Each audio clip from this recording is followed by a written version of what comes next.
ça va bien? En février 2012, CBO organise une rencontre importante. D'un côté, le cabinet d'urbanisme Tecné, chargé de concevoir et de dessiner le centre-ville de Beauséjour. Ça, c'est aussi un autre des grands paris de Beauséjour, c'est qu'à cet endroit-là, il n'y aura pas que du logement. De l'autre, des représentants de l'État, des collectivités, du CAUE et de l'ADEME. On est dans un travail partenarial. La ville, ça se co-élabore. C'est pas possible de la faire sans ceci ou cela. Donc l'idée ici, c'est de faire passer le message de l'ambition de cette ville, qui est l'ambition de la ville durable tropicale, et donc de la faire passer à tous les partenaires, qu'ils soient publics, qu'ils soient privés, ici en l'occurrence aujourd'hui plutôt les partenaires publics. Partager, échanger, remettre en cause certains choix quand l'environnement le commande, CBO veut faire de cette démarche partenariale une véritable signature. Je pense que ce qui mérite d'être salué, c'est que sur un projet aussi complexe, l'aménageur, la ville se sont donné les moyens en permanence de créer ces groupes de réflexion en associant les différents partenaires, de manière à les entendre, à essayer de trouver le consensus qui est nécessaire pour faire que l'aménagement soit vraiment viable et durable, comme on me le dit dans le jargon d'aujourd'hui. Il y a une réflexion permanente. C'est pas courant de la part d'un maître d'ouvrage, parce que je comprends aussi qu'il y a une rentabilité, donc c'est aussi quelque chose de tout à fait légitime, et qui s'inscrit pourtant dans cette recherche permanente, et dans cette possibilité de remettre en question des éléments qui ont déjà été décidés. Je trouve que c'est quand même assez intéressant et remarquable.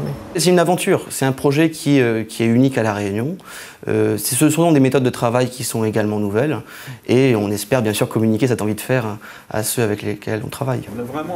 Pendant toute la matinée, l'équipe d'urbanistes et leurs correspondants réunionnais ont proposé leur vision et transmis leur enthousiasme pour cette ville singulière. Mais au-delà de leurs convictions, ils ont argumenté de façon très concrète sur leur choix d'aménagement.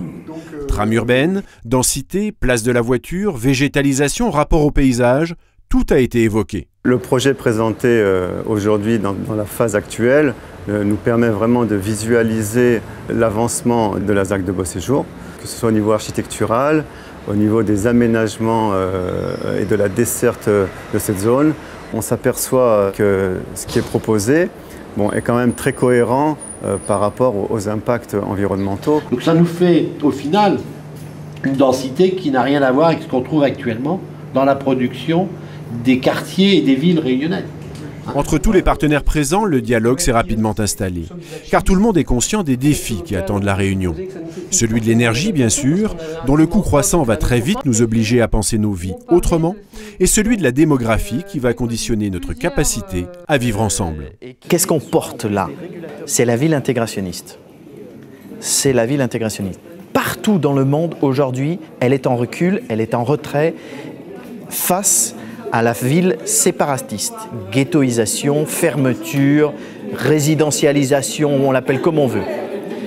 Ça, c'est juste à l'opposé d'une philosophie humaniste et de notre éthique.